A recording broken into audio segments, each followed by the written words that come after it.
What is going on, guys? Thank you for joining me for the Money in the Bank post show 2021. This is your host, Wrestling Empire 12YT, and I'm here to go over the results in my review on this Money in the Bank post show. Now, a lot of things happened tonight. We're going to go over the match card. We know that John Cena has returned. We got Big E as the winner. So that is all I can say for right now. But let's just get into the match cards right now. We got Selena Vega, Oscar, Naomi, Alexa Bliss, Nikki Ash, and we got Liv Morgan, Natalya, and Tamina. Now that is the match card for the Money in the Bank 2021. We're going to get off into the kid show.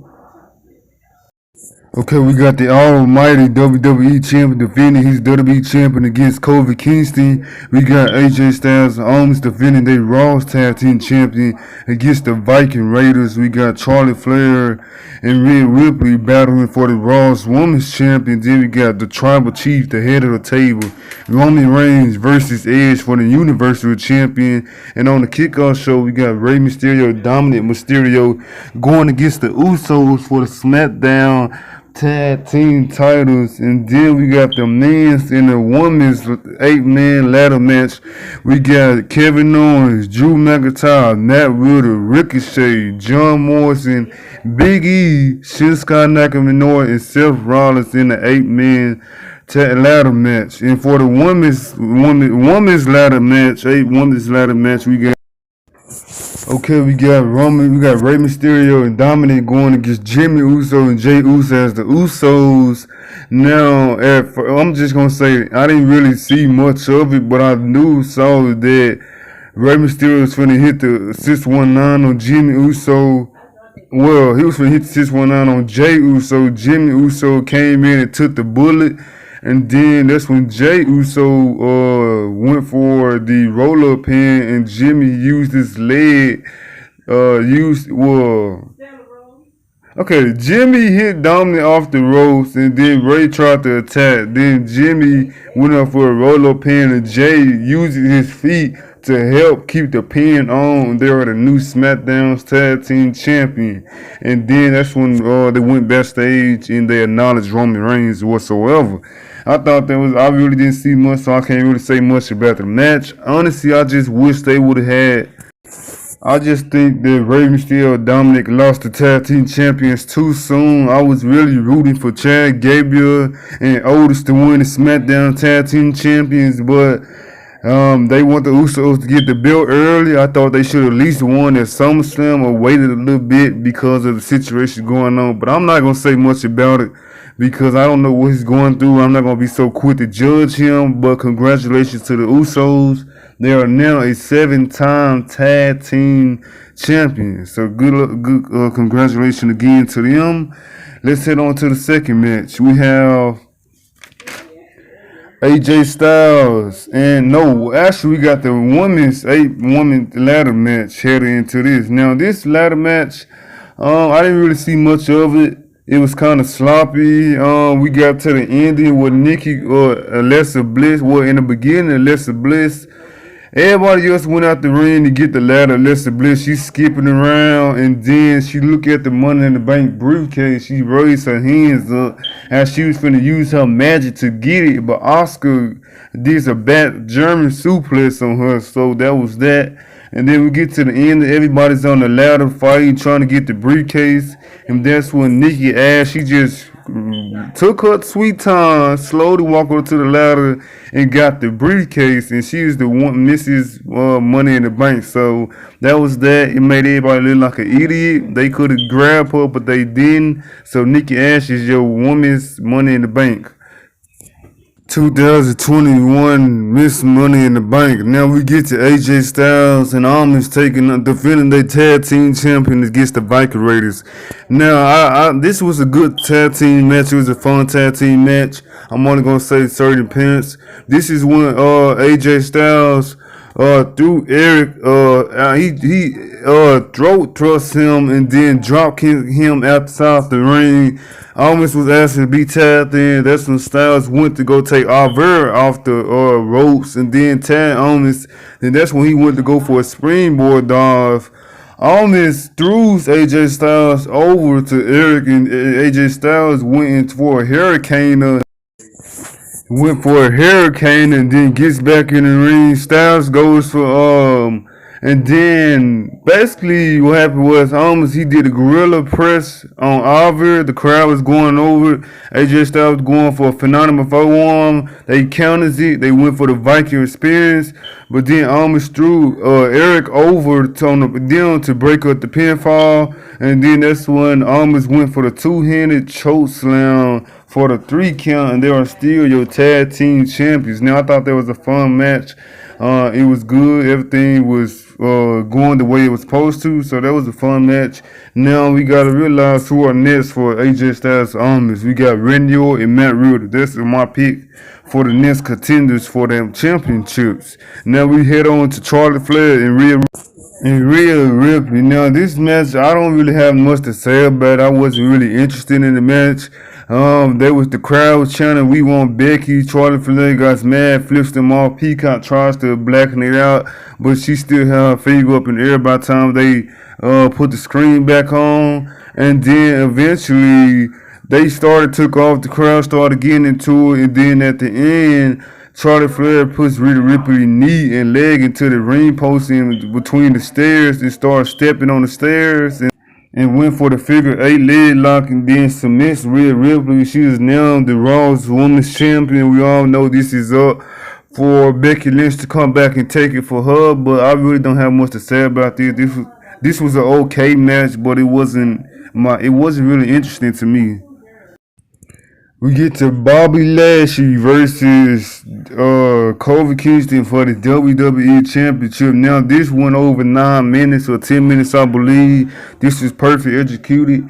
This was Bobby Lashley dominating, squashing Kofi Kingston like he was supposed to, like he said he was going to do on Monday Night Raw. Now, we got to wait for Goldberg to come on Monday Night Raw because Brock Lesnar doesn't want to come or whatsoever because they don't want him losing or putting him in a situation where it's a no count fall. So Bobby Lashley wins the WWE Champion, and now he heads to Monday Night Raw for Goldberg. Now, I like Bobby Lashley's reign so far, but I know what's coming, and hopefully he knows what comes too.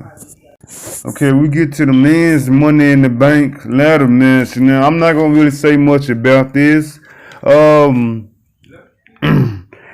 Big E, everybody started brawling it out there. We got to Big E and Drew looking at each other face to face. They took out everybody that was heading towards them, and then Big E got control of Drew McIntyre, threw him outside the ring, and then hit his rope spear, let him out, and then we got into Rollins and Morrison teaming up to take out everybody. Eventually, Rollins turns on him, tries to go up to the ladder.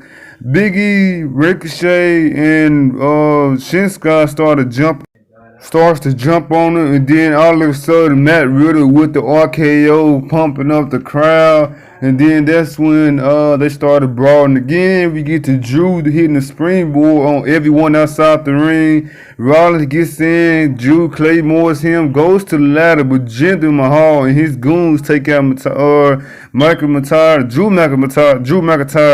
and then Ginger Mahal hits Ginger hits Drew with the ladder, start beating him up. He carried him outside the arena, and then we get Ricochet up on the ladder.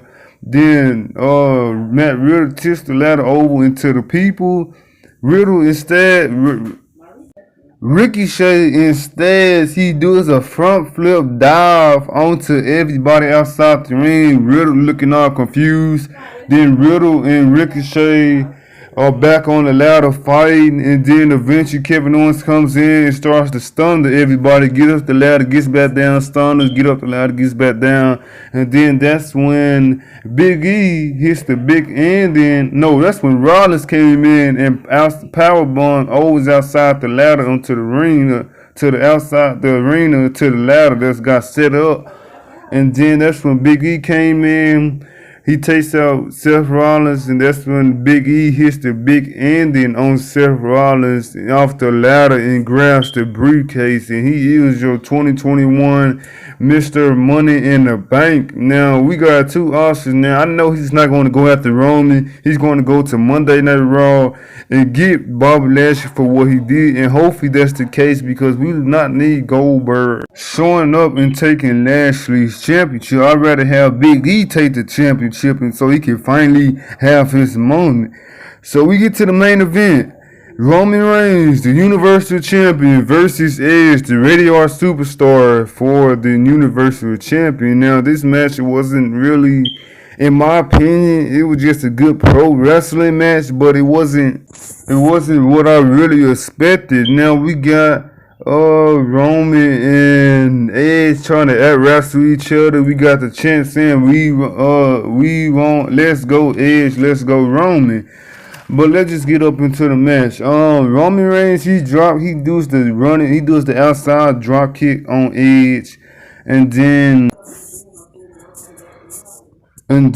we got Roman Reigns. He's trying to go for an outside spear, but Edge counters it, and then that's when Edge went for the crossface.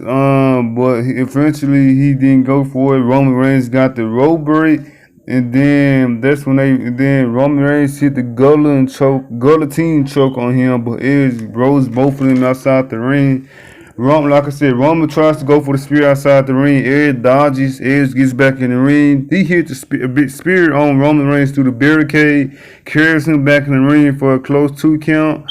And then that's when that's when Edge tried to hit the Edge Okada, but Roman hits the Superman punch. Edge falls onto the ref, and that's when Roman tried to take advantage, get a chair leg. And then that's when Edge counters it, put the STF on with the crossface with the chair leg in his mouth. The Usos tries to come out. Rey Mysterio dominated, took them out. Now we got Seth Rollins out of nowhere hitting a super kick on Edge in the back of his head. That's when Roman tries to go for the spear. Edge spears him, goes for the pin count. Referee comes out late, close 2 count. And then that's when Edge tries to go for another spear. Rollins comes back out. Edge bit boosts him, and that's when Roman hits the spear on him for the 1, 2, 3 count. Now this was a great match. I really don't like how they did Edge in the end, but that was what it is. Now we got Edge and that's when Rollins beating on Edge, and then he gets up, look at Roman Reigns face to face, and said, "Without me, he'd be champion." And they looked like they was about to brawl, but Edge comes in, takes out Rollins, and then that's when they fight. Edge threw Rollins over the crowd, and they start brawling outside the arena. And then that's when Roman Reigns' theme music plays. He asks for a mic and say, "Now the whole world can acknowledge me." And that's when John Cena theme music pops, and there was a massive pop, and then he comes out playing out through his song, did the "You Can't See Me" to Roman Reigns, and that's how the show ends. So it's confirmed we got John Cena and Roman Reigns at SummerSlam. But that is how the show ended. Thank you guys for listening. This is your host, WRESTLEEMPIRE12YT, and I will see you guys next time. Thank you for watching. Make sure you hit that like button. Tell me what was your favorite moment of this pay-per-view show. Let's see what they got planned for Monday Night Raw. Anyways, thank you for watching. I will see you guys next time.